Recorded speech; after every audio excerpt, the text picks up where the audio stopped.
Magandang araw po mga kaibigan. Marinig natin ang kwento ng isang babaeng isa sa mga pinagkukunan ng inspirasyon ay ang kanyang mga alaga. Siya ay si Pia. Sa Biblia, mababasa natin na sa ika-6 na araw din, nilikha ang mga hayop sa lupa. Ito marahil ang dahilan kung bakit malapit tayo sa mga hayop at karamihan sa atin ay may alaga. Maaaring manok, baboy, kalabaw, baka, pusa, aso at marami pang iba.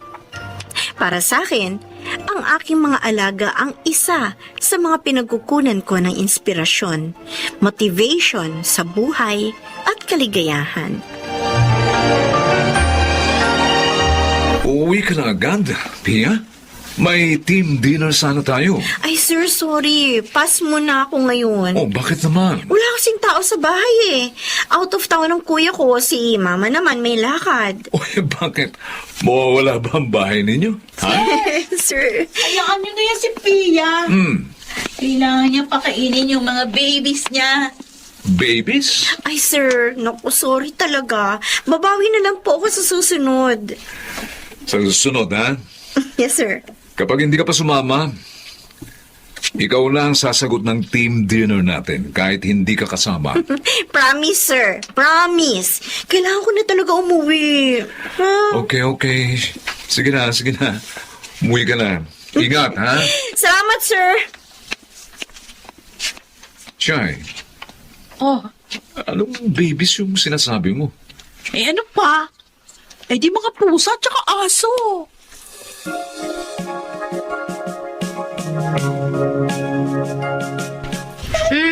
Sandali lang. Sandali. Ilalapag ko lang itong bag ko. Tapos, papakainin ko na kayong lahat, ha? O, teka. Ay, naku. Ito naman, ito mga to. Akala nyo naman sa inyo, isang linggong hindi pinakain. Oo. Ito na. O, dito na kayo. O, yan. O, lahat may share, ha? Very good. Tumahimik din ang lahat. Grabe! Gutom na gutom kayo?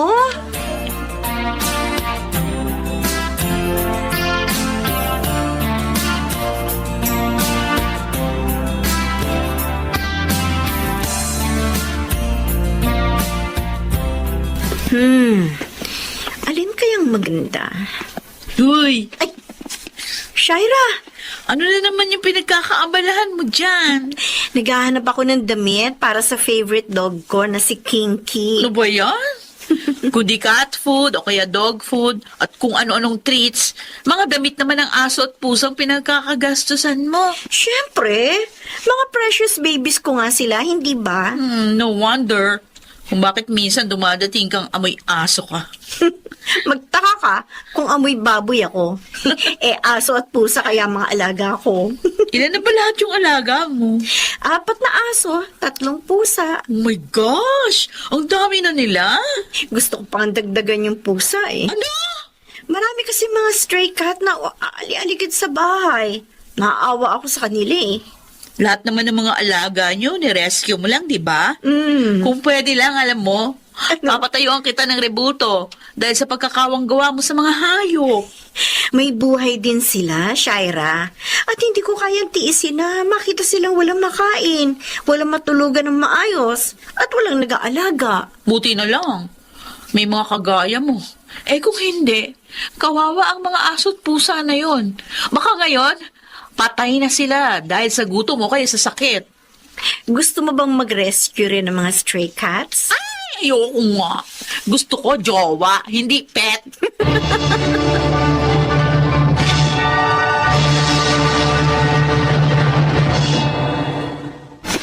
Chu! Ikaw ang mumatkat ng earphones ko, no, ha? Ikaw lang naman ang pumasok sa kwarto ko, eh. Lika rito, lika. Hatawin kita na itong tsinelas ko, lika! Kuya! Lika! Bakit mo ba hinahabol si Chuchu? Tingnan mo, oh. Ninat-ngat niya ang bago kong biling earphones. Mahal to. Ginagamit ko ito sa trabaho ko. Kita mo na kasi may mga aso dito. Kung saan-saan mo lang nilalagay yung mga gamit mo. Ako pa may kasalanan, ha? Aso to eh. Ano bang alam niya sa kung anong pwede at hindi pwede ngat-ngatin? Kinakampihan mo pang aso mo? Kung ayaw mo kasi masira yung mga gamit mo, ilagay mo sa lugar na hindi maaabot ng aso. Aba, Ay, naku. ako pa talaga may kasalanan?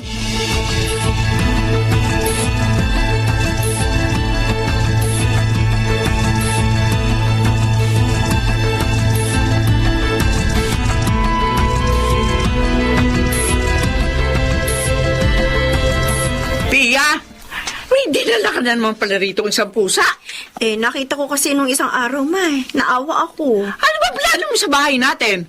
Gawing bahay ampunan ng mga pusa at asong gala. Ang dami-dami ng hayop dito. Ma, huwag mo naman silang tawaging ganyan. Kung gusto mo mag-alaga ng mga pusa at aso, magpagawa ka ng bahay na para sa kanila lang. Yung tsinelas ko noong nakaraan, yung panamang palakad ko, ninat-ngat ng aso. Ay, hindi ko alam kung sino dyan sa apat na yan. Nako, hindi na kayo nasanay. Ilang taon na tayo nag-aalaga ng aso, Ma. Ay, nako, basta. Mag-isip-isip ka na kung paano hindi makakaperwisyo yung mga alaga mo rito sa bahay. Nakakapagod ding maglinis, ha? Soon, Ma. Soon. Pagagawan ko sila ng maliit na bahay nila dyan sa likod bahay natin. Dapat sana nag-veterinaryo ka na lang. May kita ka pa sana. Nagtayo ka na lamang sana ng veterinary clinic. Pareho talaga kayo ni Kuya. Puro reklamo pagdating sa mga alaga ko. Eh kayo nga, hindi ko pinakikialaman sa mga hobby ninyo eh. Pati pera mo. Sa kanila din nauubos. Ang rep natin, panay-atay na lamang ang laman. Pagkain ng mga aso mo yun eh. Eh baka sa sobrang hilig mo sa mga yan, hindi ka na makapag-asawa. Puro hayop na lang ang kasama mo kapag tumanda ka.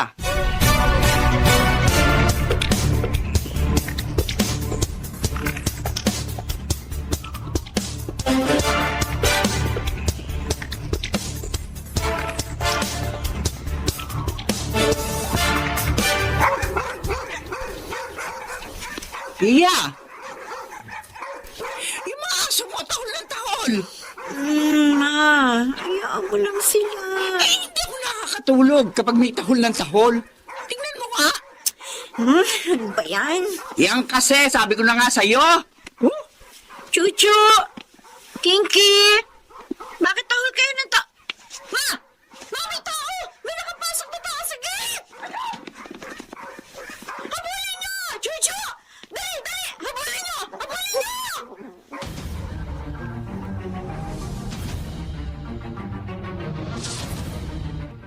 Sir, maraming salamat po. Oh, galing-galing naman ng baby ko na yan. Ay, nako. May mga pinasok nga raw talagang bahay kagabi. 2. Buti na lang nandito itong mga gwardiya natin na to. Kung hindi, baka nilimas na yung mga appliances natin dito. Salamat sa iyo, Chuchu, Kinky. Oh, sige na sabihin mo, okay lang po, Lola. Happy to serve. At dahil dyan, ako na ang bibili ng dog food nila mula ngayon. Oh? Talaga, Ma? Oo, Yay!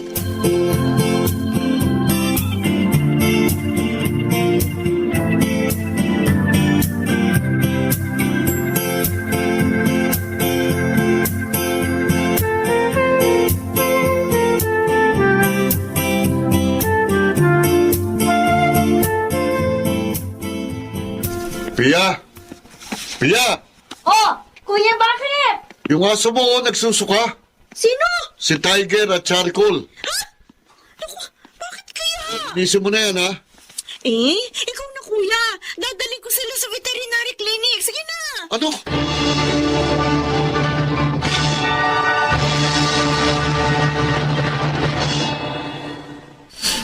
Oh, Pia. Kumain ka na. Kanina ka pa iyak ng iyak dyan eh. Matidehydrate ka niyan. Magampong ka na lang uli ng aso. Mahilig ka naman mag-rescue ng mga asong kalye.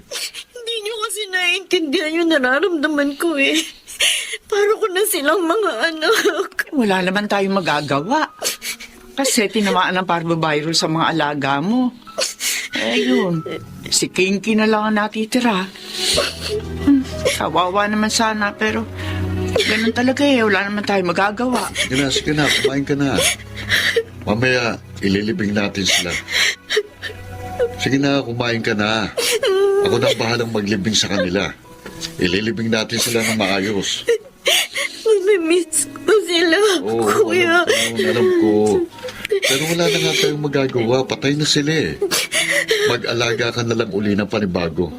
Sige, kumain ka na muna. Baka ikaw pa magkasakit yan eh.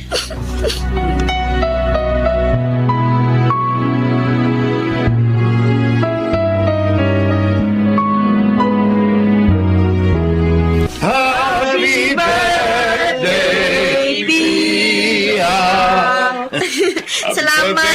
Happy birthday, Bia. Salamat, Sir Al. Salamat sa inyong lahat. Bia, may surprise kami sa'yo.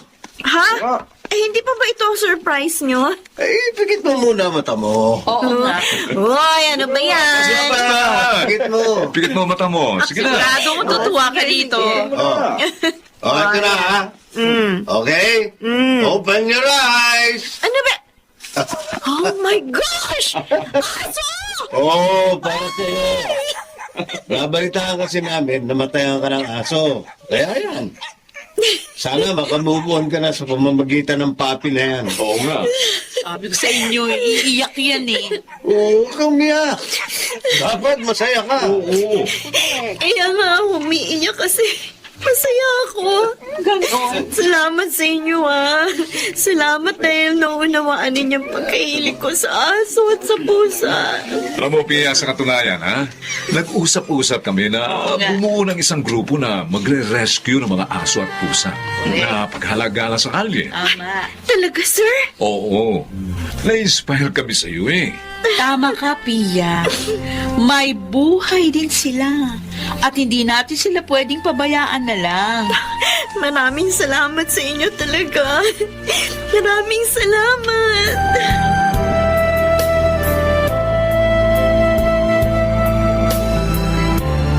O Stripes, dito, dali!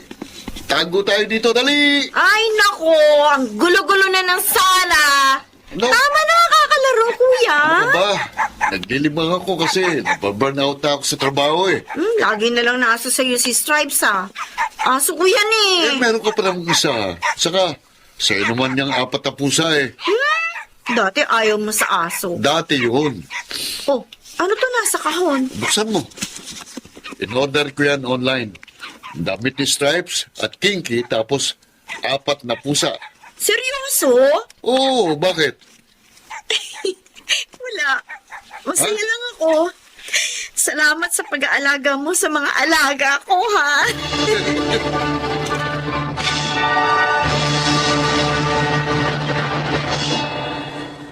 Masaya ako na naunawaan na ng aking pamilya kung bakit mahilig akong mag-alaga ng mga aso at pusa.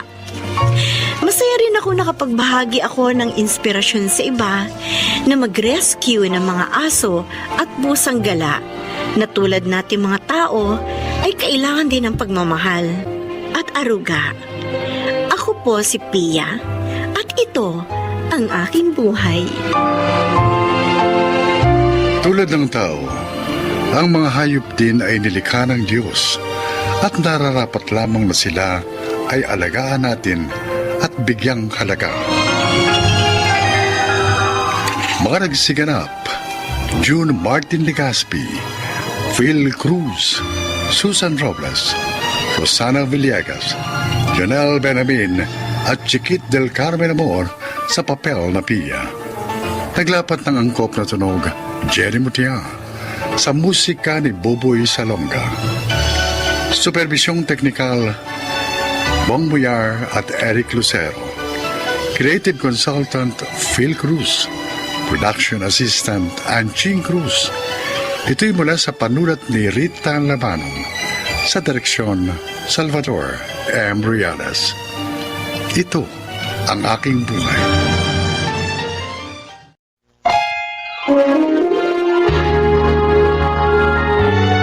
Kauna-unahan sa Pilipinas.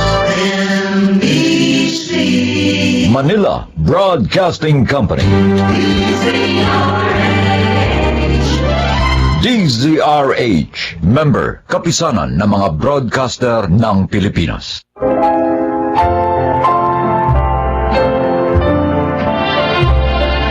Magandang araw po mga giliw naming tagapakinig. Maririnig natin ang kwento ng isang lalaki na matagal na ikinulong ang sarili sa rehas ng nakaraan. Siya ay si Danson. Bago ko nakilala ang asawa ko ngayon, meron akong naging karelasyon kung saan ako nagkaroon ng isang anak.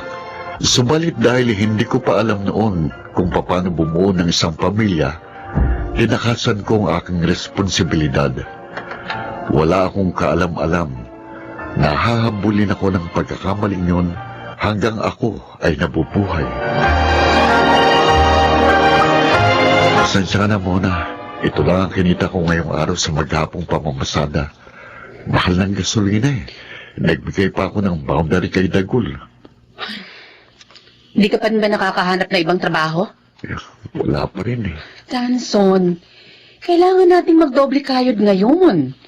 Nag-aaral na sa elementarya ang dalawa nating anak. Oo nga, pasensya ka na. Ginagawa ko naman ang lahat. Kung saan-saan ako nag-a-apply. Pati nga boy sa gasolinan, pinatulang ko na. Kaya lang, wala talagang tumatanggap sa akin eh. Ay, kakarampot din ang kinikita ko sa paglalabada. Paano natin may tataguyod ang pamilya natin kung ganitong sitwasyon natin lagi? Nagbabayad tayo ng upa, nagbabayad ng ilaw, tubig. Ang daming kailangan bayaran tapos kita natin kakarampot. Kakausapin ko si Dagul bukas. Baka maaaring tulungan niya akong makahanap ng maayos na mapagkakakitaan. Ilang taon na tayong nagsasama pero ganito pa rin ang uri ng buhay natin. Isang kahig, isang tuka.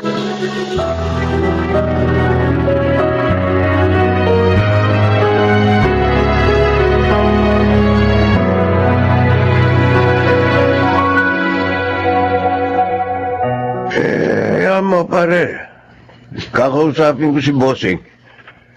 Baka pwede ka ipasok kahit kahero dun sa isa niyang shop. Naku, salamat Dagul. Konting tiis pa, pare. Makakaraos din kayo. Noon pa, ganyan ang iniisip ko. Pero hindi pa rin kami nakakausan, pare. Saga lang. Ako nga, ganyan din ang buhay ko noon eh. Buti na lang, natuloy sa abroad si Mrs. Kaya kahit paano, nakagiginhawa na kami ngayon. Teka, pare. Si Maring Mona, ayaw mo ba mag-abroad? Paano ang dalawang bata? Sino mag-aalaga? Pareho pa naman babae. Yung nanay mo. Ako, matanda na si nanay. Pare, kung gusto niyo makaahon sa buhay, kailangan niyo subukin lahat ng paraan.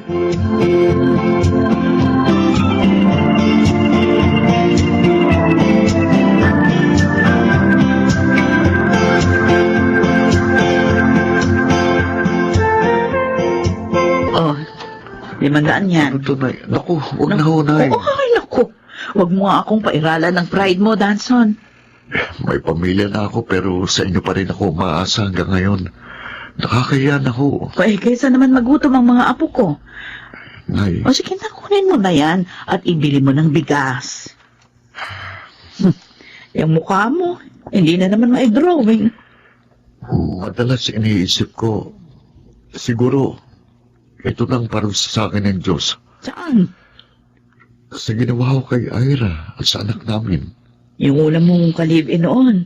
Oo, siguro, pinarurusahan ako ng Diyos dahil inabandon ako sila.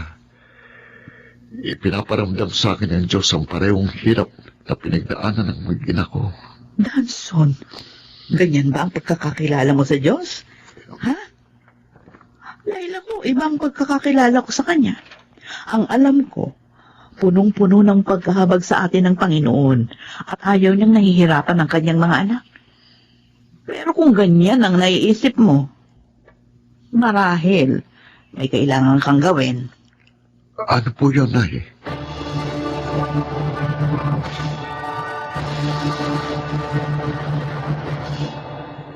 Ano? Anong sinabi mo? Hahanapin ko si Ira at yung anak ko. Para saan? Bakit? Muna hanggang ngayon, nakukonsensya pa rin ako dahil sa ginawa ko sa kanila. Inabandon ako sila nung panahong kailangan nila ako. O ngayon, kapag nahanap mo sila, anong gagawin mo? Susuportahan mo yung anak mo? Hindi mo nga kami mabigyan ng maayos na buhay. Daragdagan mo pa yung responsibilidad mo. Hindi naman. Hingi lang ako ng tawad sa kanila. Sa tingin mo ba, papayag ang dati mong karelasyon na hindi mo sila sustentuhan? Baka nga matagal ka na rin hinahanap nun eh. Kapag nagpakita ka sa kanila, baka ipakulong ka pa niya o kaya hut-hutan ka ng pera. Hindi naman siguro. Paano kung oo, Aber? Anong gagawin mo? Mona, Ang mabuti mong gawin, maghanap ka ng maayos na trabaho. Nang sa ganun, guminawa ang buhay natin. Hindi yung puro ka konsensya.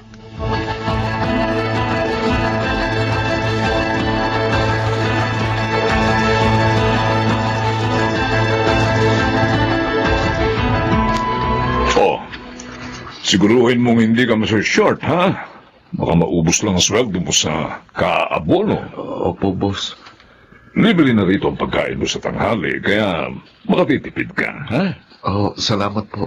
Alam mo, kung hindi ka inirekomenda ni Dagul, ba hindi kita tatanggapin. Pero sabi niya sa akin, maaasahan at masipag ka raw magtrabaho. Kaya ikaw ang kinuha kong kahero. Nako, wag na wag mong ipapahiya ang kaibigan mo, ha? Po, pagbubutihin ko pong pagtatrabaho. Mabuti naman. Oh, sige na. Oh, Sige. salamat po ulit. Okay lang, sige. Salamat naman. Magkakaroon na ako ng regular na trabaho.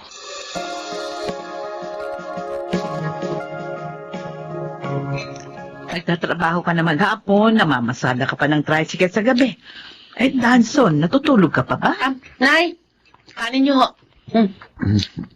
Ayos lang ako na Aba Mona, saan ka pa nakakahanap ng asawa na ganyang kasipag? Nagpapasalamat nga po ako dahil nakakuha na siya ng matinong trabaho. Kahit hindi ho ganun kataas ang sweldo, pero medyo magaan na po ngayon ang takbo ng buhay namin. Tapos na akong kumain. Maiwan ko na kayo, Nay. Salamat po sa pagbisita niyo rito sa amin. Ito sa mga dala niyong grocery, ho. Sige na't lumakad ka na't mahuli ka pa sa trabaho niya. Oo. Nay, kain lang ho kayo ha. Ay, Ito pa. nahanap na ba yung una niyang nakarelasyon? Si Ira. Ho? Ang alam ko hinahanap niya ang kanyang mag-ina.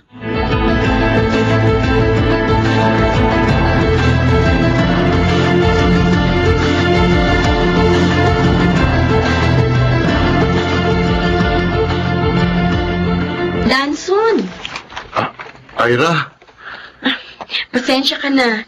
Matagal ka naghintay. Naka-work from home kasi ako May kausap ako kaninang kliyente. ayos lang. Ano, kumusta ka na? Ang tagal natin hindi nagkita. Buti eto't nagkaharap na tayo. Teka, bakit mo nga pala ako hinanap? Ira, Gusto mo bang makita yung anak mo? Naku, mamaya pa yung darating. Nagtitraining sa archery. ganun ba? Teka lang ha, ikukuha kita na maiinom. Huwag na. Ah? Talaga lang hinanap kita kasi gusto kong humingi ng tawad. Hanggang ngayon kasi nakukonsensya pa rin ako sa ginawa ko sa inyong mag-ina. Ako, nakalipas na yun. Oo, nung una nagalit ako sa'yo, pero may mga pangyayari talagang sa una, kala natin dihado tayo. Pero may mas mabuti palang kahihinatnan. Dahil nga sa nangyari, mas naging wais akong babae. Kaya tingnan mo, nakahanap ako ng asawa, mabait, responsable. Kaya tinanggap ko na hindi tayo para sa isa't isa. At may ibang planong Diyos. Totoo bang sinasabi mo? Oo. Wala naman akong sama ng loob sa'yo. Ang totoo, gusto rin sana kitang hanapin para makita ka ng anak ko. Kasi alam niya namang hindi ang asawa ko ngayon ang tatay niya. Kaya lang, hindi ko alam kung paano kita makukontak. Mabuti na lang, hinanap mo kami. Mula noon, akala ko Pinahihirapan ako ng Panginoon dahil sa ginawa ko sa inyo. Alam mo, hindi ka sa akin dapat humingi ng tawad, kundi sa sarili mo. Kasi ako, matagal na kitang napatawad. Pero ikaw, baka hindi mo pa napapatawad ang sarili mo.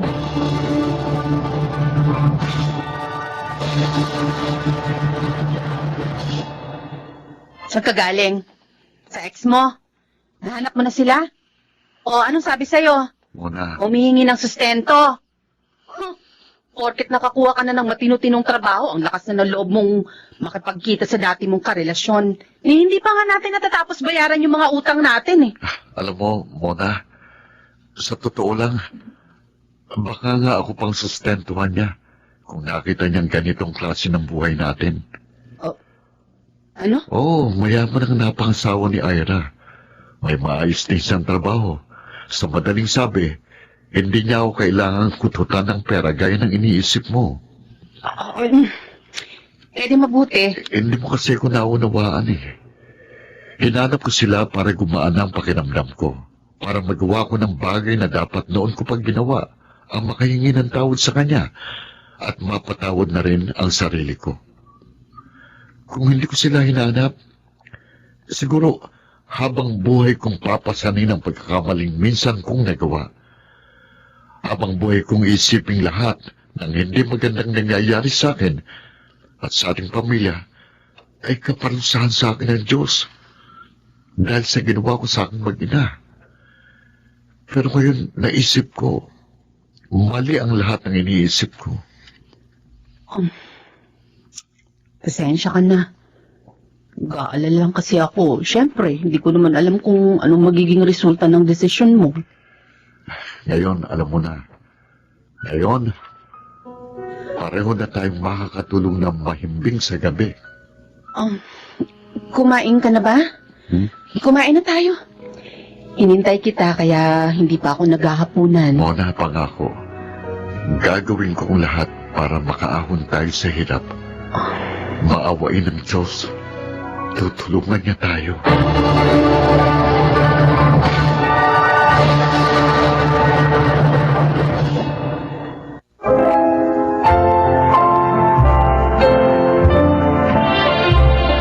Madalas, masyado tayong malupit sa sarili natin.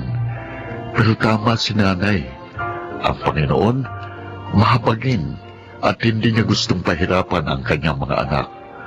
Sa mga pagsubok na hinaharap natin, nais niyang matuto tayo para mas maging matatag at wais tayong tao.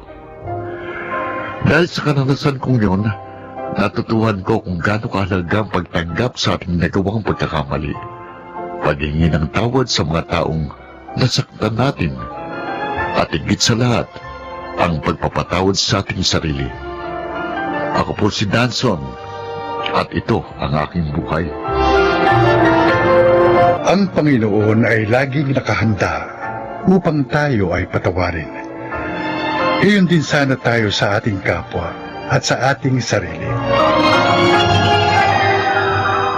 Mga nagsiganap, Jenaline de la Cruz, Lionel Benamin, Chiquit del Carmen Amor, Rosana Villegas, Jun Ligaspi, at Phil Cruz sa papel na Danson.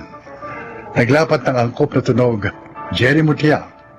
Sa musika, Buboy Salonga. Supervisyong teknikal, Eric Lucero at Bong Muyar. Creative Consultant, Phil Cruz. Production Assistant, Anching Cruz. Ito'y mula sa panulat ni Rita Labanon.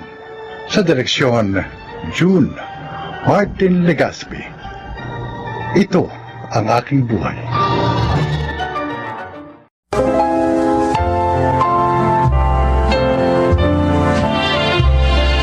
Magandang araw po mga kaibigan. Isa na namang kwento ang kapupulutan nyo ng aral sa buhay ang inyong maririnig. Ito ay ang kasaysayan ni Nancy. Daddy's girl daw ako, sabi nila. Kasi mas close ako kay daddy kaysa kay mommy. Kaya naman nang mamatay siya, ay labis kong dinamdam. Pero mula noon, ay hindi na nag-asawa pa si Mommy at ibinuhos na lamang niya sa akin ang kanyang panahon. Pakinggan po ninyo ang aking kwento.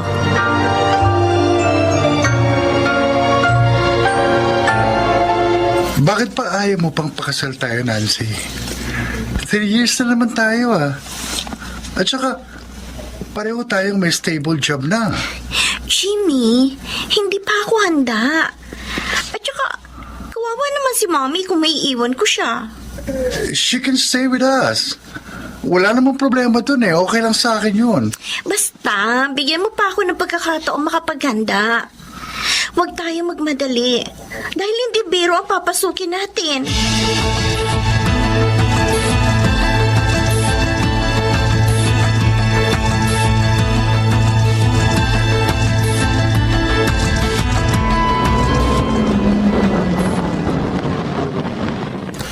Oh, Robert, narito na tayo.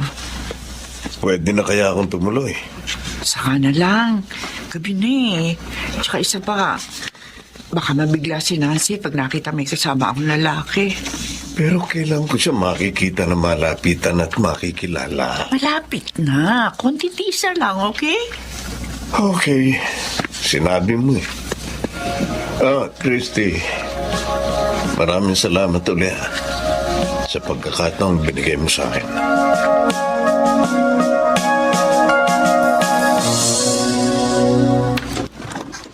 Why, Mommy? Ano why, Mami? Kanina pa kita tinatawag, pero ayaw mong lumabas diyan sa room mo. Ang sabi ko, breakfast is ready. Kayo na lang ako kumain. Wala akong gana. Bakit? Bakit to, anak?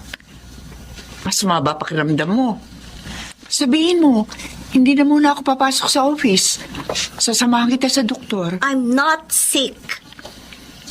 Naiinis ako, kaya ako ganito. Naiinis? Kanino? Nag-away ba kayo ni Jimmy? No. Sa inyo ako naiinis. What? Wala naman akong ginawang masama. Wala? Akala niyo ba hindi ko kayo nakita kagabi? Isang lalaki ang naghatid sa inyo at nakita ko naghalikan pa kayo sa lips. Nancy, Ano ba naman, Mommy? Kung kailan kayo tumanda? At saka pa kayo kumilos ng ganun? anak, si Robert ang nakita mo. Ang totoo, gusto talaga niya tumuloy dito. Wala akong pakialam kahit ano pa ang pangalan niya. Basta, Mommy, itong gusto ko malaman nyo. Ayoko mag-asawa pa kayo. Hindi ako papayag!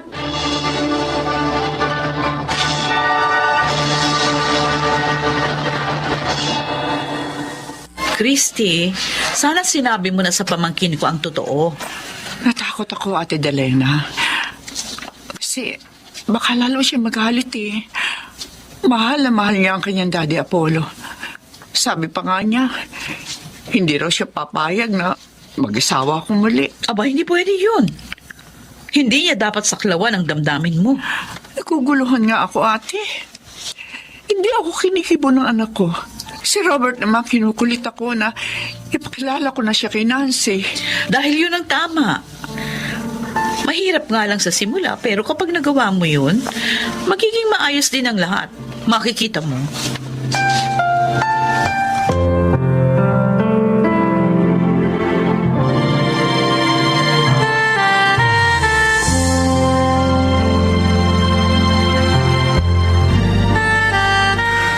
Kaya naman pala hindi mo ginagalaw ang pagkain mo. May problema ka. Ilang araw ko na siyang hindi kinikibo, Jimmy. Ano? Dahil lang doon? Ano ka ba naman, Nancy? Hindi ko gustong ginagawa ni Mommy, Jimmy. Madalas ko rin siya makita may ka-text at kausap sa cellphone. At malakas ang kutob ko. Yung Robert na yon. Yung nakita kong humalik sa mommy ko. Wala namang masama ron eh. Kung muling magmahal si Tita Christy. Matanda na si mommy para doon. Who told you? Yung iba nga, 60 na, nag-aasawa pa eh. Si Tita, 45 pa lang. Bata pa. At pwede pa. Bakit ba kinakampihan pa ang mommy ko. Dapat akong panigan mo dahil ako ang girlfriend mo. Okay, sabihin mo nga sa akin, bakit ba ayaw mong mag-asawang muli si Tita Christy? Ayokong palitan yung daddy ko. Gusto ko, si daddy lang. Kay daddy lang siya, si mami, wala nang iba. Pero more than 10 years nang patay ang daddy mo. Kahit na. Basta ayaw ko pa rin palitan niya si daddy. Nancy, Oh, tingnan mo yung palabas ng restaurant. ha? Si mami? At may nakaakbay na lalaki sa kanya?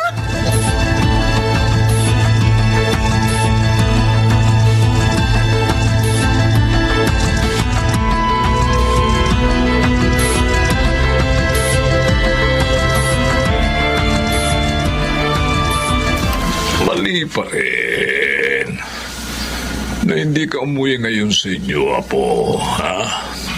Eh, tiyak na mag-aalala ang mami mo sa'yo.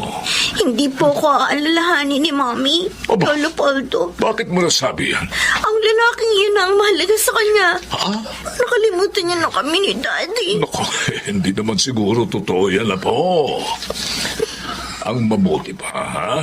Tatawagan ko, mami mo. At mag-usap kayo ng maayos, Huwag na ha? po, Lolo, please. Hindi.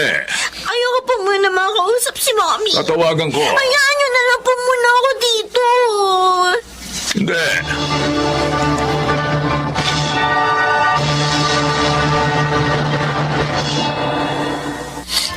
Ate, magdamag siyang hindi umuwi.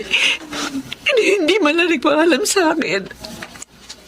Ate, na nangyari sa anak ko. Uminahong ka, Christy. Walang masamang nangyari sa pamangkin ko. Nandun siya kina Itay. Ano? Paano mo nalaman? Tinawagan ako ng Itay para ipaalam sa'yo na nagtatampo ang anak mo. Pero bakit naman? Hindi na nga ako nagpapahatid kay Robert sa bahay. Habang hindi pa ako nakakahanap ng pagkakataon para sabihin sa kanya lahat. Nakita niya kayo ni Robert sa restaurant. Ano? Sabihin mo na kasi sa kanyang katotohanan. Para hindi na maging komplikado ang lahat.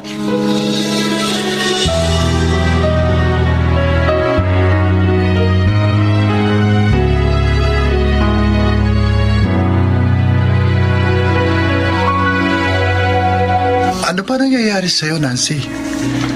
2 days ka lang hindi umuwi sa inyo, ah. So what? Narito naman ako sa bahay ng lolo ko. Pero mali pa rin itong ginagawa mo. Tinitikis mo ang mami mo. Uuwi lang ako doon. Kung mangangako siya na lalayuan niya ng Robert ngayon. Hindi maaaring gusto mo, Apo. Lolo Poldo! Oh, Pati ba naman kayo? Payag na rin sa gusto ni Mommy? ang gusto ko lamang ay malaman mo ang katotohanan. Ha? Panahon na para malaman mo. Ano?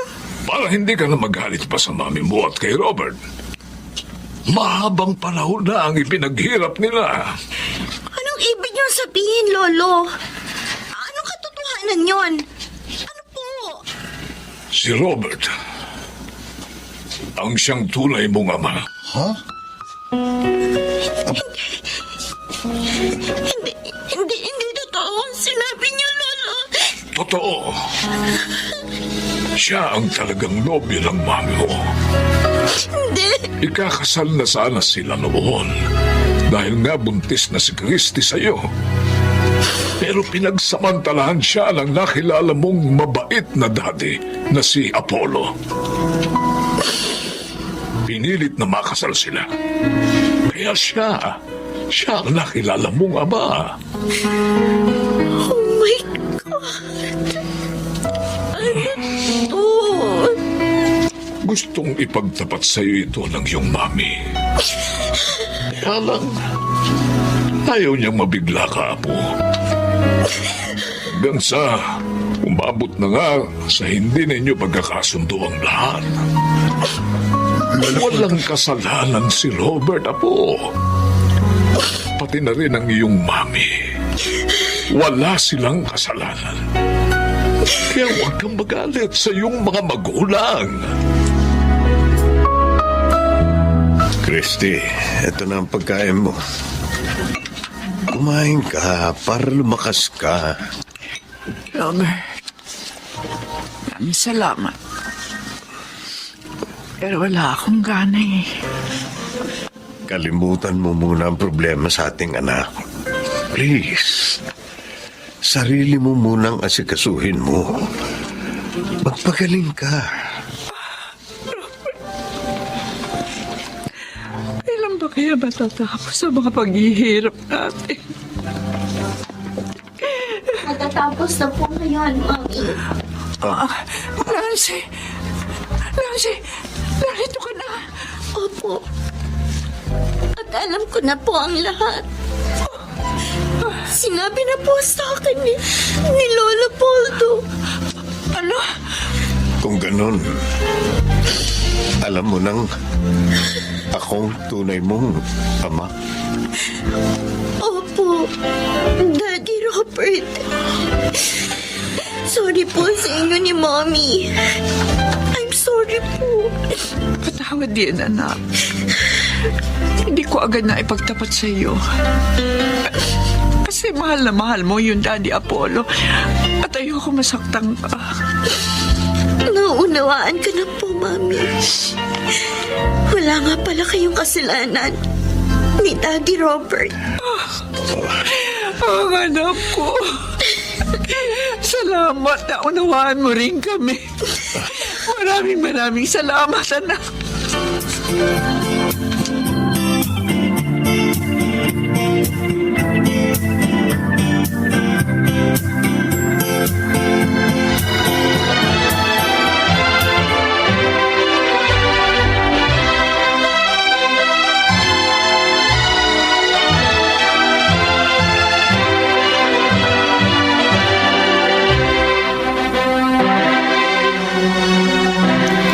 Lalong bumata si Tita Christy sa suot niya kanina. Lalong gumanda ang mami mo. Siyempre naman. Wala naman kaming lahing pangit eh. Oo nga. Kasi ikaw, maganda rin. Kaya nga gusto na kitang pakasalan eh. Kaso, ayaw mo pa. Ikaw naman. Kakakasal lang na yun ng Mommy at Daddy ko. Pagpalipas naman tayo ng 1 year, ano? Kung ganun, next year, pahig ka nang makasal tayo? Oo na. Oh, yes! Mga kaibigan, next year, kami naman ni Nancy ang ikakasal!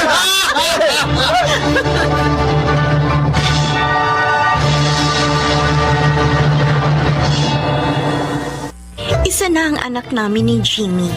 At sino Mommy at Daddy naman ay maligaya na rin sa kanilang pagsasama. Ako po si Christy. At ito ang aking buhay. Pumapawi ng sigalot ang maayos na komunikasyon. Kaya ito'y panatilihin sa lahat ng panahon.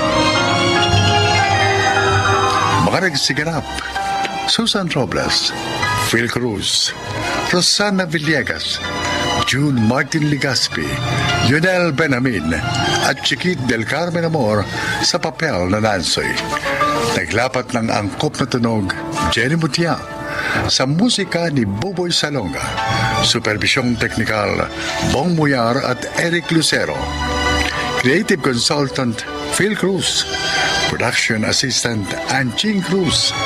Ito'y mula sa panulat ni Telma Corporal Alcantara, sa direksyon Salvador M. Royales. Ito ang aking buhay.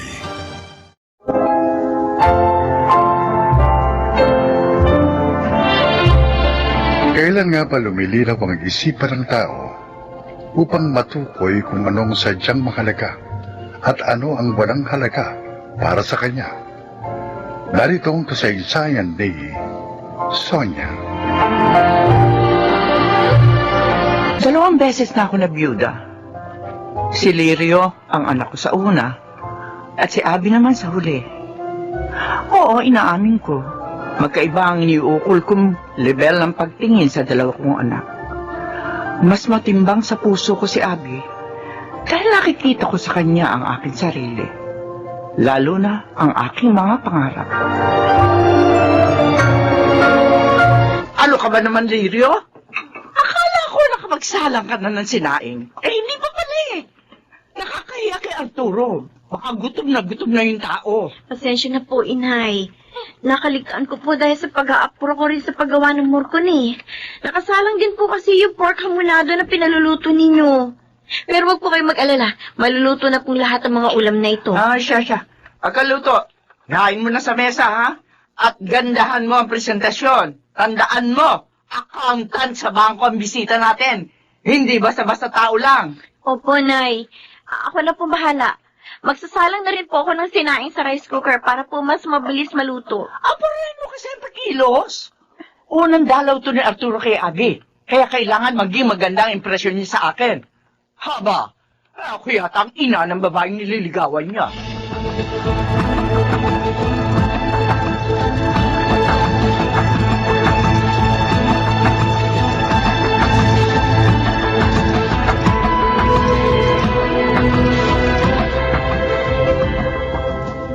Bagay na bagay sa iyong kwintas na isinuot ko sa leeg mo, Abi. Eleganteng-elegante kang tignan sa kwintas na yan. Oo nga. Ang ganda nito, Arturo. Abi, prangka ako. Gusto kita. Alam kong kaya mong ibigay ang mga pangangailangan ko bilang isang lalaki.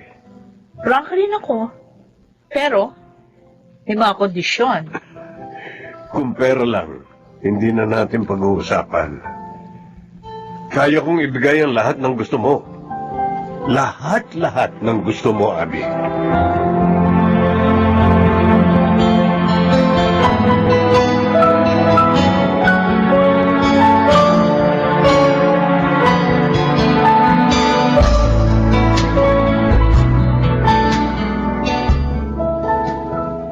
Pare, tingnan mo. Gara ng kotseng nakaparada sa harapan ng bahay ng biyanan mo. Ha? Aba. Oo nga, no. At ang kintab-kintab pa, ha? Bagong-bago. Siguro yan ang pinakabagong labas na kotse rito sa Pilipinas, no? Yak, milyon-milyon ang halaga niyan. No, pare? Naku, malamang. Kahit yata 10 beses tayong ipanganak sa mundo, kung ang pagiging pahinante lang ang trabaho natin, hindi tayo makakabili ng ganitong klase ng kotse, no? Pero kanino nga kaya, no? Naku, Jack, mapera rin ang may-ari nito. Oo. Para makabili ng ganito kamamahaling sasakyan. Ay, Ha? sino kayo? At iniikutan niyo ang kotse ko. May binabala kayo masama. Naku, wala ho. Hinahangaan lang ho namin ang gara ng kotse nyo. At saka taga rito ho kami, sir. Oo. Kaya nagkakamali ho kayo sa iniisip niyo. Wala akong pakialam kahit taga rito kayo. Diyan lang ho kami. Ho. Pag hindi pa kayo lumayo sa kotse ko, pagbababarilin ko kayo. Oh? Ano, hindi pa kayo alis? Bubulutin ko na baril ko!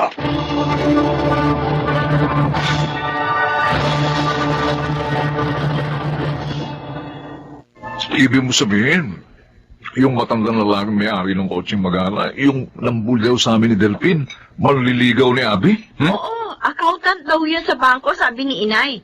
Executive daw. Kung todo nga estima ni inay nung nandito eh. Nagpaluto pa siya sa akin ng espesyal ng mga ulam. Ang tanda ng lalaki yun, eh. Tsaka, ano kaya ang motibo niya sa panliligaw kay Abi? Ay nako, wag na wag mo sasabihin niya kay inay. Tiyak, isusumpa ka na naman niya. Yun lang naman ang palaging iniintay ng nanay mo, Lirio, eh. Yung magkaroon ng pagkakataong laitin ang buong pagkatao ko. Para bang walang sariling damdamin kung pagsalitaan ako ng masasakit.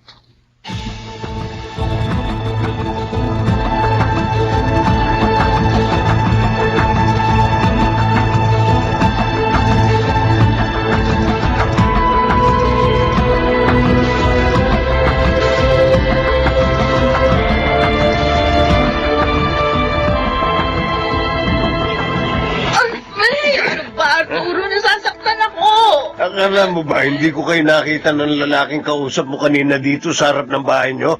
Ha? Habang pababa ako ng kotse ko? Si Delphin yun. Kasama ko natin ni Kuya Larry sa pier.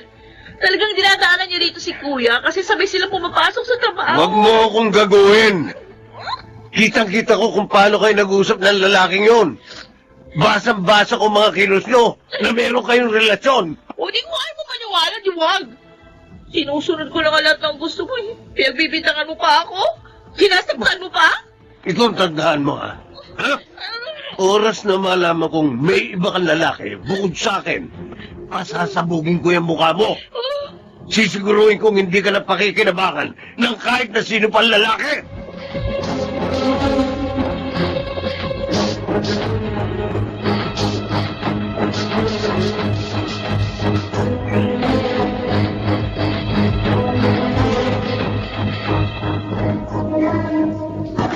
Hoy, Larry! Teka!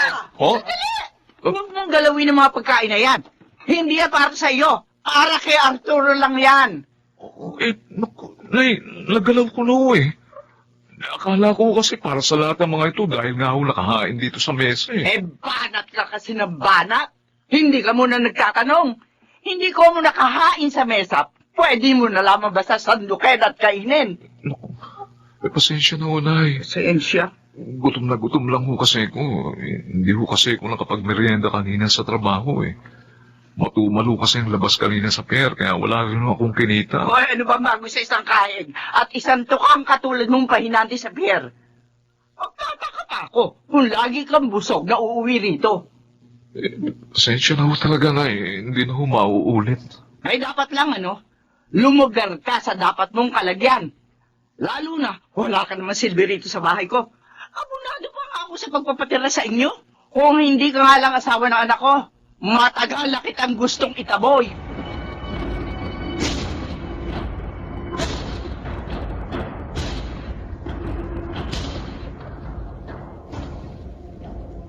Totoo naman yung sinabi ni Larry, Nay eh. Kulang na lang lahat ng nandito sa loob ng bahay na to, lagyan niyo ng pangalan ni Arturo. Ay, ano masama roon? Malaki ang pakinabang ko kay Arturo.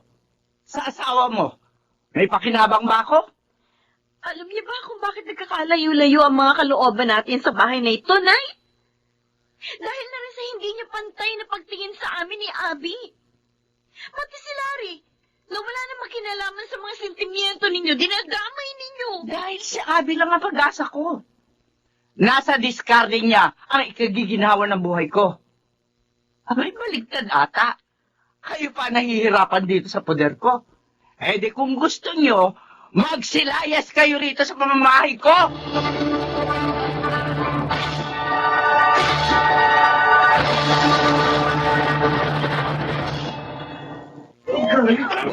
Larry, hindi ba si Abby yung kinakalad ka na yun ng matandang lalaki sa harap ng hotel na yun? Oo nga. Si Arturo yun. At sinasaktan niya si Abby. Oo. Tulungan natin si Abby. Sige, sundo ko. Hoy! Kayo na naman! Naghahanap talaga kayo ng sakit ng katawan. Kuya Larry, nagpita na nga niyo ako. Makakain ako ng tao ito. Pala kung ayaw mong bitiwan si Abby. Ha? Halika! Larry, ako naman. Ako naman, pal. Sige, sige. Alam mo, tanda. Sa lahat ng ayoko yung nakakita ko ng babaeng sinasaktan ng... Sige, wala ba? Sige! Sige!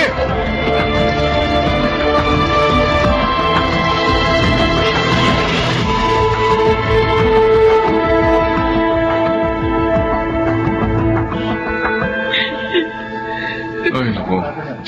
May mga dating kaso na pala ng physical abuse si Arturo sa mga babaeng nakarelasyon niya.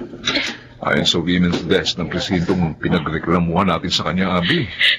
Nitong huli ko nga lang din nalaman na lahat, Kuya Larry. Ay, naku. Kasi bigla-bigla na lang siya nagagalit na walang dahilan. Parang halimaw kapag nagwawala. Grabe. Nalilisig yung mga mata Hindi, niya. Abby, ang mahalaga, malaya ka na sa kalupitan niya. Tama. Pero mahalaga pa rin ituloy mong kasong isinampa mo laban sa kanya. Hindi tama yung pananakit niya sa mga babae dahil lamang pinaiiral niya ang pera niya.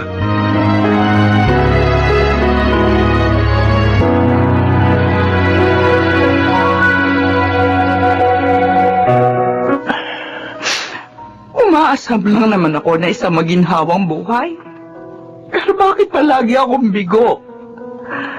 Bakit sa akin bumabalik ang sakit ang mga nangyayari? Hindi naman sa pera at material na bagay na susukat ang kaligayahan, Inay. Madalas nga kasi, Sa sobrang paghahangad natin sa mga ganong karangyaan, mas nauuwi lang ang buhay natin sa kalungkutan. Ngayon ko naiisip, paano ko wala sa tabi ko, Lirio? Sino pa magmumulat sa akin sa mga kakulangan ko? Hindi naman ako mawawala sa tabi niyo. Nandito lang ako palagi para sa inyo, Nay. Hindi ko kayo iiwan. Kahit ano pang mangyari.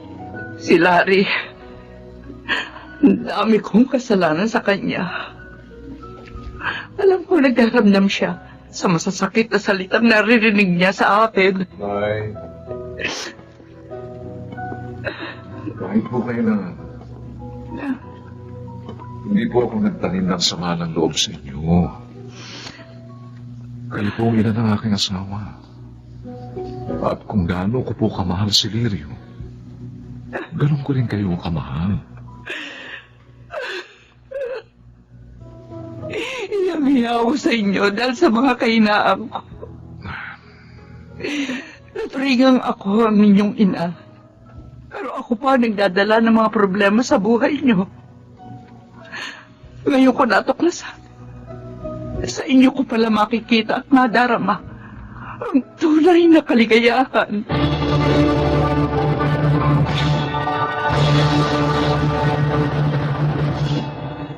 Siguro nga, ay masyado kong minamadali ang takbo ng buhay.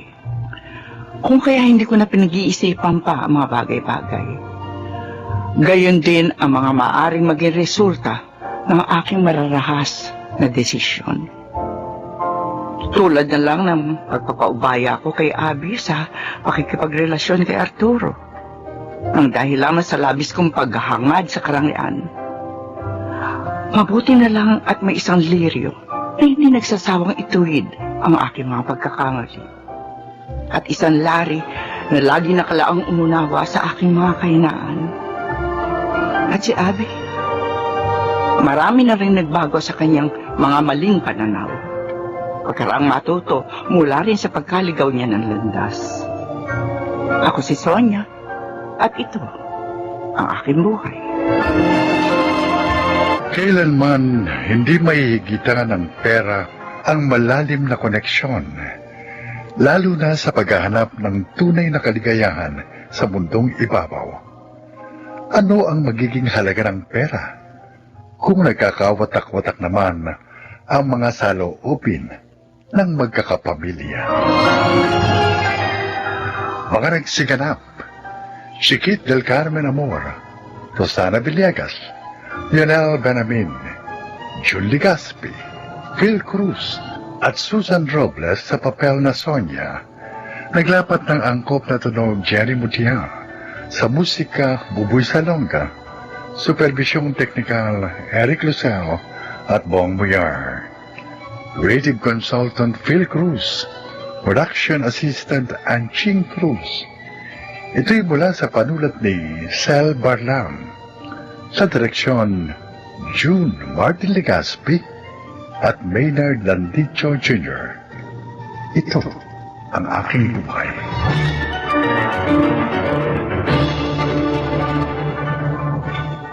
Champion Superpower with X-Stain Technology.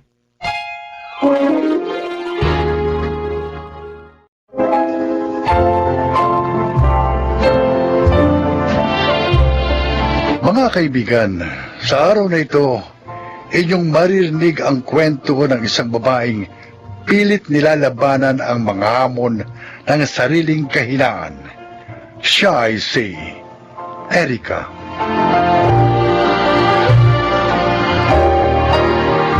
Takot ako sa mga imperfection ng buhay. Hindi ganun kadali para sa akin na tanggapin ang katotohanan.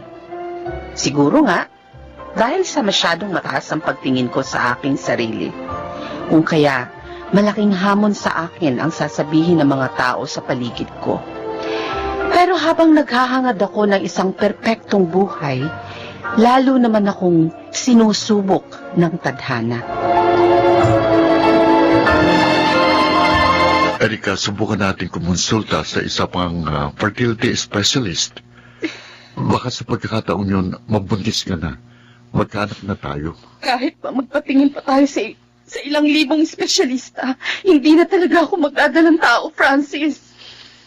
May damage ang fallopian tube ko, may tumubong tissue na kahit pa surgery, hindi masusolusyonan ang kondisyon ko. Makapangyarihan ang pananampalataya. Huwag tayong sumuko sa pagdarasal. Naniniwala akong ipagkakaloob ng Diyos ang ating hiniling sa tamang panahon. Huwag na nating lokohin ang ating mga sarili. Maliwanag ang mga resulta ng mga test na isinagawa sa akin ng mga doktor. Maog ako! Maog! Ano? Maog! Maog!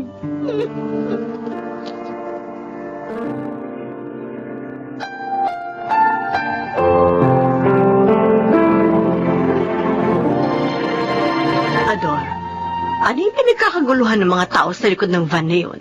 Eh, yun daw buntis na palaboy-laboy dito sa Pierre. Doon daw inabot ng panganganak. Ako mabuti na lang daw at may napadaang isang estudyanteng nurse. Kaya yun ang nagpapaanak sa babae sa kasalukuyan. Napaka-miserable naman ang panganganak niya. Bakit sa likod pa ng van? May ospital namang malapit dito. Bakit hindi siya doon itinakbo ng asawa niya? Eh, wala raw nga ang asawa. Naku, malamang na buntis lang yan ang kung sino dito sa Pierre. Halika. Tingnan natin. Halika. Ano? Naku, Ellen, pwede ba? Umuwi na tayo. Pagod na ako sa maghapong pagkakalga ng mga kargamento sa barko. Gusto ko na magpahinga. Saka ano ba mapapala natin sa pakikiusyoso sa babaeng yun na nakakalang, ha? Basta halika na. Ano? Sisilipin ko lang naman eh. Uuwi na tayo pagkatapos.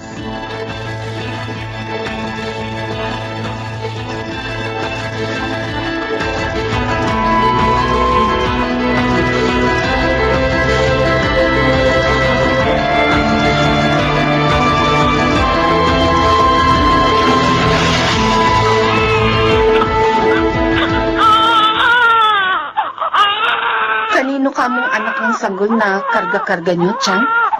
Doon nga sa babaeng palaboy sa pier na nanganak sa likod ng van. Abay, pagkasilang niya sa anak niya. Ipinagbibili. Kung sino raw ang makapagbibigay sa kanya ng 5,000 piso, ibibigay niyang anak niya. Nagkataon ka sa sahod lamang ng tsuador mo. Kaya inabot ko kaagad sa kanya yung 5,000 piso. Pero, ano pong gagawin niyo sa sanggol na yan? Binili ko talaga siya para sa iyo, Erica. Para sa inyo ni Francis. Binili niyo para sa amin ni Francis? Chang, naguguluhan ho ako sa mga sinasabi niyo. May kaibigan ako sa social welfare. Matutulungan niya tayo sa adoption papers. Siya na bahala sa lahat. Wala ka nang aalalahanin pa. Kaya kunin mo na ang sanggol na babaeng ito, Erica. Pero, Mula ngayon, ikaw na ang kanyang ina.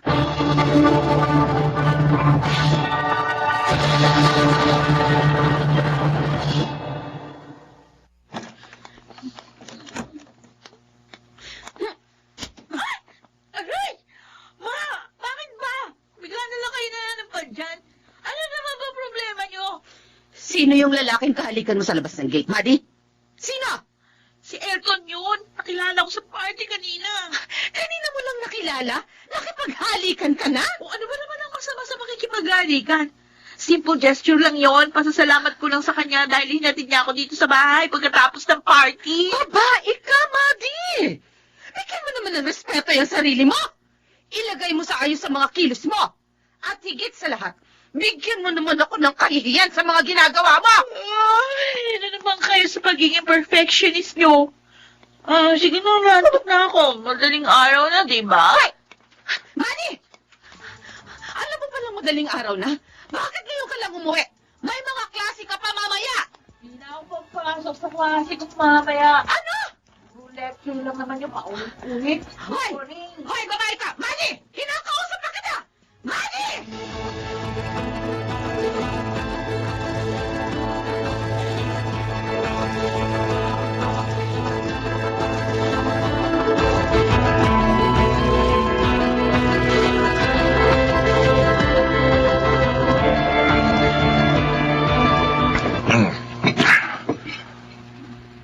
Alam mo bang kaninang madaling araw na papauwi ako, parang namataan ko si Maddie na Palakad-lakad sa may highway eh. Aba, kung siya nga yun, bakit nasa kalsada pa ang batang yun sa galong oras? Tiyak si Maddie nga yung nakita mo, Ador. Ay, pero bakit nga madaling araw na nasa labas pa siya? Ay, nako. Alam mo kung minsan, nagsisisi rin ako kung bakit binili ko pa ang batang yon sa kanyang ina. Nang mga panahong yon, ang naisip ko kasi, sina Erica at Francis. Kako ang sanggol na yon ang kukumpleto sa buhay nila mag-asawa. Pero pagkalipas ng 18 taon, parang ako pa ang nagbigay ng tinik sa kanilang dibdib. Ay, naku. Hindi ko na rin nakikita sa Pierre ang ina ni Maddie, Helen. Malamang sa ibang lugar na naman yun nagpapalaboy-laboy. Hindi kaya ang ugat ng pinagmulan ni Maddie ang dahilan kung bakit napakatigas ng kanyang ulo, Ador? Halimbawa nga, ang kanyang ina, na isang babaeng lansangan. Dugo niya si Maddie. Sa kanya nagmula. Uy, ano pa ba magagawa natin sa mga pangyayari? Siguro ang maitutulong na lang natin kina Erica at Francis. Dagdagan na lang natin ang ating mga panalangin para sa ikapapanuto ni Maddie. Ay, hari nawa, Ador. Hari nawang matutunan nga ng batang yon ang tamang landas na siya namang itinuturo sa kanya ng mag-asawa.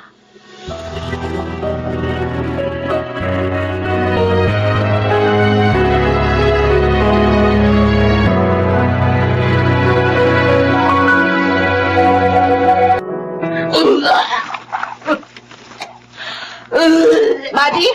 Ano yan? Buntis ka? Umamin ka sa akin. Buntis ka? Ewan ko, ma. Hindi ko alam.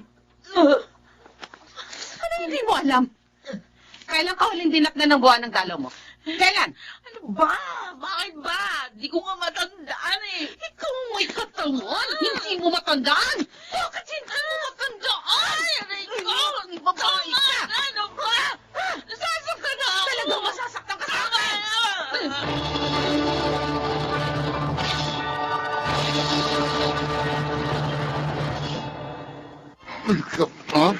Sir, sandali. Hindi po ako nakabuntis kay Maddie. Ikaw ang alam naming naghahatid sa kanya sa bahay kapag minamadaling araw siya ng uwi. 2 beses lang po yung nangyari, sir. Saka, maniwala kayo sa akin eh. Hindi po kami nagkarelasyon ng anak niyo. Nang makita ko po kasi naglalaro siya sa mga lalaki, umiwas na po ako sa kanya. Pasaway din po ako, pero hindi po ako katulad ni Maddie na pakawala. Anong sinabi mo? Anong sinabi mo tungkol kay Maddie? Oh, Sorry ho sa term na ginamit ko, sir, pero pakawala po talaga anak niyo eh. hayop ka. Kung kanino-kaninong lalaki nagpapagamit eh.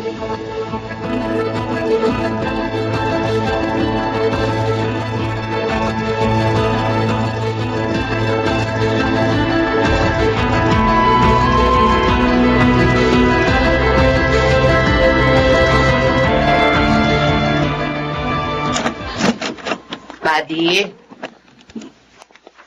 Oh, kumain ka na. Wala kaninang umaga, hindi ka pa lumalabas ng kwarto mo. Hindi ako nagugutom, ah. Pero yung sanggol na gumagalaw dyan sa loob ng sinapupunan mo, tsak na gutom na yan. Sorry. Naging sorry ako. Wala akong sinunod isa man sa mga pangaral mo. Wala akong pinakinggan, kundi ang sarili ko. Maddie, anak. Patawarin mo rin ako dahil napagbuhatan din kita ng kamay. Nasaktan kita sa kawalan ko ng pagtitimpi. Pero gusto kong malaman mo, walang nababago sa pagmamahal ko sa'yo. At sa kagustuhan kong maiwasto ka pa rin ng landas. Galit na galit ako sa sarili ko, ma.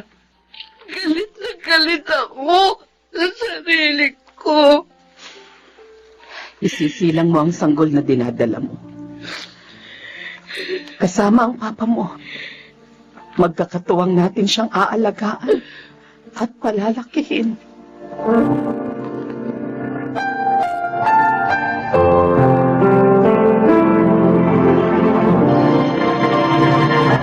Nagdadasal lang naman ako ng isang perpektong buhay rito sa mundo. Mula sa sarili ko hanggang sa mga taong nasa paligid ko. Hinihingan ko ng kapaliwanagan ng mga nangyayari. Pero nang hindi tayo biyayaan ng anak, nang dumating sa buhay natin si Madi, mas naging madali para sa akin na tanggapin ang mga nangyayari sa realidad. Ang mahalaga, Erika, hindi tayo sumusuko sa ating mga kahinaan. Gayon din sa kahinaan ng mga taong minamahal natin. Yung mga naganap sa atin, ang mga yun ang nagmulat sa akin. Sa higit pang pagtanaw sa pananampalataya at pag-asa. Upang lubusan akong makalaya mula sa mga hinanakit at harapin ang mga katotohanan ng buhay.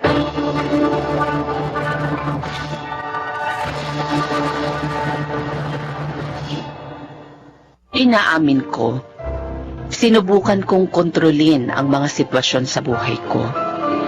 Naging bulag ako sa mga totoong nagaganap sa aking paligid. Hanggang mamulat akong hindi na pala makatwiran ang mga inaasahan ko sa sarili ko at sa iba. Si Madi, alam kong ibinigay siya sa akin ng Diyos upang mapatunayan kong walang perpektong buhay dito sa mundo. Pero magiging kumpleto ito sa pamamagitan ng katapatan sa sarili, pagmamahal na walang hinihintay na kapalit, at malalim na pananampalataya sa nasa itaas. Ako si Erika, at ito ang aking buhay. Sa Diyos pa rin nagmumula ang ating kagalingan mula sa kabiguan. Tulad ng katotohanang siya pa rin ang tumutugon sa ating kahilingang kapanatagan, tapang at gabay sa anumang hamon ng buhay. Alex Siganap, Rosana Villegas, Phil Cruz, Chiquit del Carmen Amor, Jonel Benamin, June Martin Legaspi, at Jenaline de la Cruz sa papel na Erika. Naglapat ng angkop na tunog Jerry Mutia, sa musika Buboy Salonga, supervisyong teknikal Eric Lucero at Bong Muyar, creative consultant Phil Cruz, production assistant Anching Cruz. Ito'y mula sa panulat ni Sel Barlam, sa direksyon June Martin Legaspi at Maynard Landicho Jr. Ito ang aking buhay.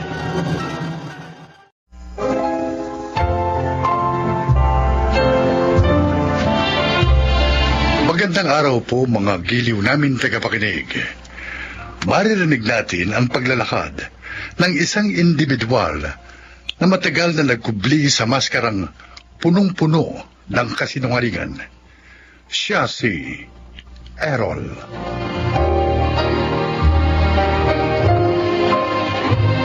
Mahirap ang pamilya namin at hindi ako masaya sa ganitong klase ng buhay. Mula ng bata pa ako, palagi kong tinatanong ang mga magulang ko, pati ang sarili ko, kung bakit ipinanganak ako sa pamilyang isang kahig isang tuka. Subalit, kahit gaano ko kamuhian pagiging mahirap, higit mahirap baybayin ang landas patungo sa mas marangyang buhay.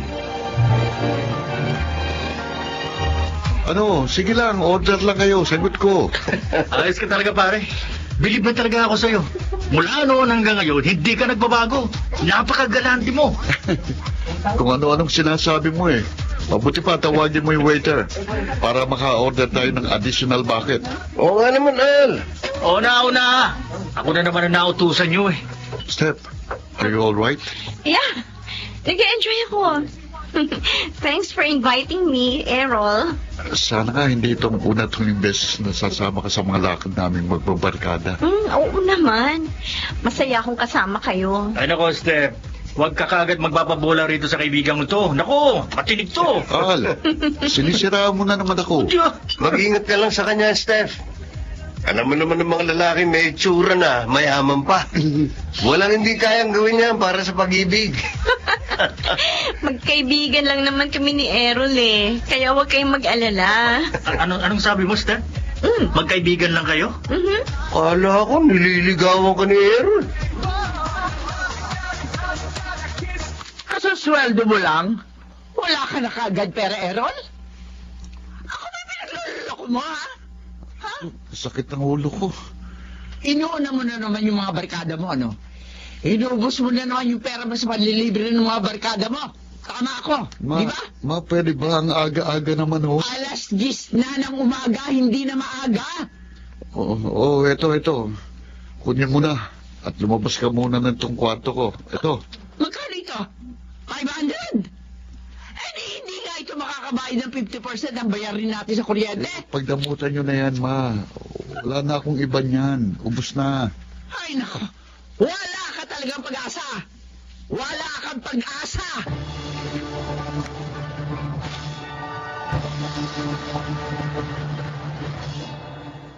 Errol, mag-out of town kami sa susunod na buwan.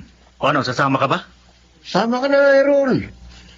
Sama mo uli yung nililigawan mong dalaga. Nililigawan mo pa ba yun hanggang ngayon? O nawala na siya ng interes sa'yo? Muntik na sana ako masira sa kanya dahil sa inyo eh. Halos naniwala siyang babayaro ko. O bakit? Hindi ba? Pwede ba tumigil na kayo sa pang-aasar sa akin? Oo na. Oh, pero next month na to, ha? Kailangan natin mag-book ng flight, kaya dapat mas maaga kayong mag-ready ng pera. Ilang araw ba tayo? 3 days lang, pre. Sige, kahit ilibre ko na kayo ng meals nyo for 3 days. Ha? Totoo ba yan? Oo. Ay ako, hindi namin tatanggihan yan. Sino bang ayaw ng libre?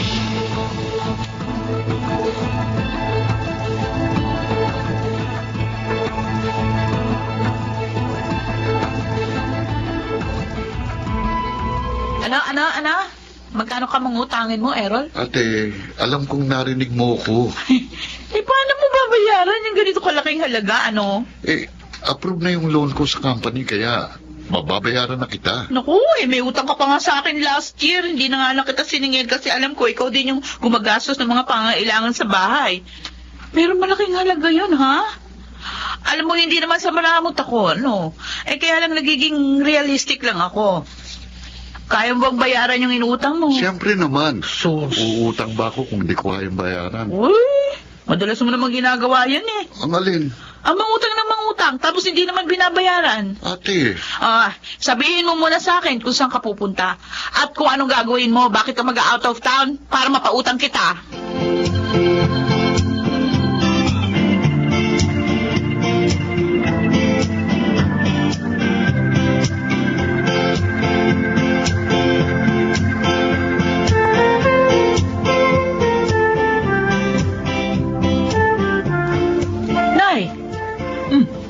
Bakit naririto kayo? Bakit?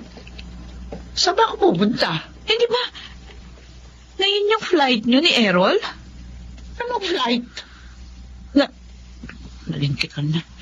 Sabi ko na nga. Ano yung sinasabi mo? Sabi ko na, nagsinungaling na naman ng Errol na yun eh. Sabi niya mag-out of town sila ni nanay para mag-unwind. Kaya ako pinautang. Oy, bakit ka ba naparito, Remy? Nay, binisita lang kita. Remy, Bakit? sa Errol, may bisyo siguro ang damuhong yun. Ha? Palagi wala pera eh. Hindi makapagbigay ng 5,000 buwan-buwan sa akin para sa mga gastusin dito sa bahay.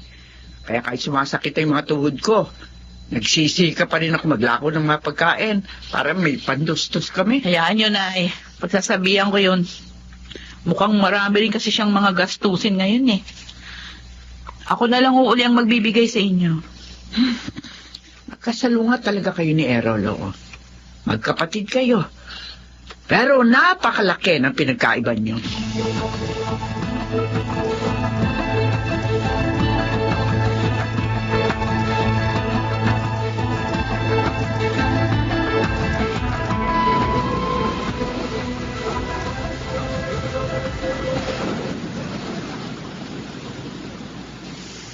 Salamat sa meal, Errol. Don't mention it, Esther.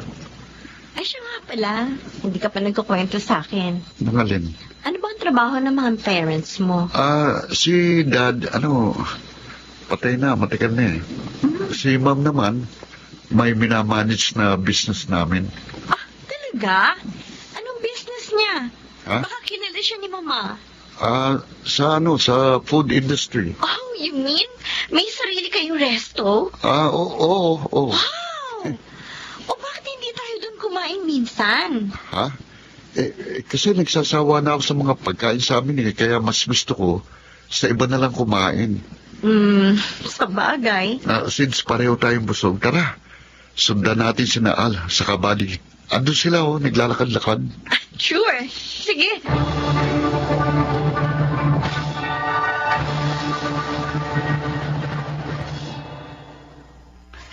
Malyantansya ko ng budget Kukulangin yata ako. Konti na lang itong nasa wallet ko. May isang araw pa kami rito sa resort. Carol! Sasama ka ba sa amin? May zipline down malapit dito. Pasensya na kayo. Mukhang iba yatang timpla ng tiyan ko ngayon eh. Mahirap na. Kayo na lang. Naku, sayang naman, pare. Oo nga, kaya lang hindi naman ako komportable na sumama sa inyo sa ganito kalagayan ko. Mamaya niyan, bigla akong dumumi habang nasa etaas ng zipline. Nakakahiya. Oo nga naman. O sige, isasama na rin namin sa Steph at yung mga kaibigan niya, ha? No, sige, enjoy kayo ha. Okay. Ay, salamat. Nakalusot. Ay, nakauwi rin. Akala ko hindi na ako makakauwi. Buti naman, dumating ka na. Nay, O, ayan. ano ba ito? Mga bills mo yan. Diyos ko, anong klaseng gadget ba yung hinuhulugan mo? At ang mahal? Tapos, 3 buwan mo na raw na hindi nahuhulugan. May pa-out of town ka pa. Tapos, ang dami mo mga kailangan bayaran. Pero, ano ba pinagagawa mo sa buhay mo? Ha? May bisyo ka ba? Oo. Nagdodroga ka ba? Nay, Hindi ka nakakapagbigay dito sa bahay. Kakasweldo mo lang, pero nangungutang ka na kagad sa Ate Remy mo. Saan ba naman napupunta yung kakarampot mong sweldo, ha, Errol? Nay, huwag mo na itong problemahin. Ako nang bahala sa mga ito. Sagutin mo muna ako. Kung sasabihin ko sa inyo, may magagawa ba kayo? Ano? Kahit sabihin ko sa inyo, wala na kayong magagawa, Nay, dahil mahirap tayo. Pobre tayo. Isang kahig, isang tuka. At para makahanap ako ng mga kaibigan, para maging ina ko sa mga kaibigan ko, kailangan ko magpanggap bilang ibang tao para lamang matanggap nila ako. Kasi kung sasabihin ko sa kanilang totoo na pobre tayo, tiyak na hindi nila ako ituturing na kaibigan. Anong Kaya sinabi? kahit mabaon ako sa utang, gagawin ko. Kaysa naman ipaalam sa mga tao sa paligid ko na galing ako sa pamilyang wala man lang posisyon sa lipunan. Pagpapanggap na lang ako, kaysa naman aminin ko na anak ako ng mag-asawang wala man lang narating sa buhay. Paano mong na-atim na sabihin niya na Nay, kahit galito ang pamilya natin, kahit mahirap tayo, tiniyak namin na yumaumong ama na mapalaki kayo sa pamamagitan ng tapat na pamamaraan. Nagsikap kami para maitaguyod kayo. At kahit kailan, hindi kami nahiya pagsigawan sa buong mundo na hindi kami mayaman. Dahil ang mahalaga, wala kaming inaapakan tao. Hindi kami nagnanakaw. Hindi namin kayo pinakakain mula sa masama. Ngayon sabihin mo, sino ang mas nakakahiya? Kami ng tatay mo na matapat?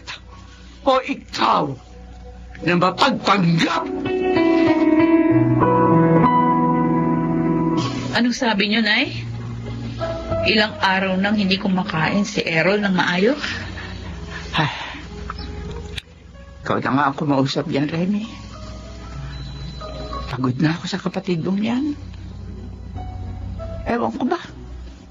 Kasapian yata yun, nakakaibang espiritu. O sige, Nay. Akong kakausap. Errol. Hoy. Ba't ka ba nagmumukmok? Hayaan mo lang ako. Ano ka? Nag-aalala sa'yo si nanay. Gusto ko nang maglaho. Wala akong mukhang ihaharap kay nanay. Pati sa mga kaibigan ko. Kahit magkulong ka pa dito maghapon at magdamag, hindi ka maglalaho.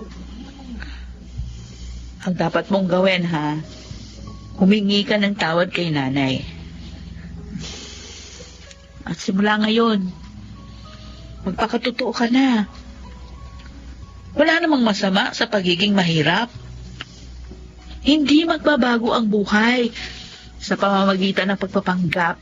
Magsikap ka at magpakatotoo. Yun ang pinakamabuti mong gawin. Hindi ko alam kung paano magsisimula ate. Sige na, bumangon ka dyan. Maligo ka at magtrabaho.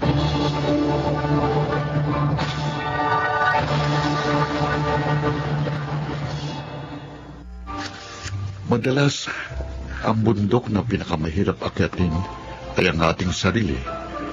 Ang ating sariling panguhusga sa ating katayuan sa buhay at ang ating sariling pagtingin sa ating pagkatao.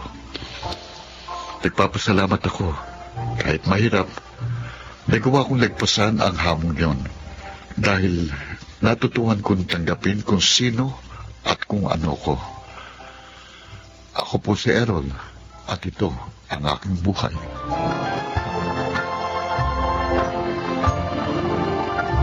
Hindi ang pagtingin ng ibang tao sa atin ang mahalaga, kundi kung ano ang pagtingin natin sa ating sarili. Mga nagsiganap, Susan Robles, Maynard Landicho, Lionel Banamin, Chiquit del Carmen Amor, Rosana Villegas, at Phil Cruz sa papel na Errol.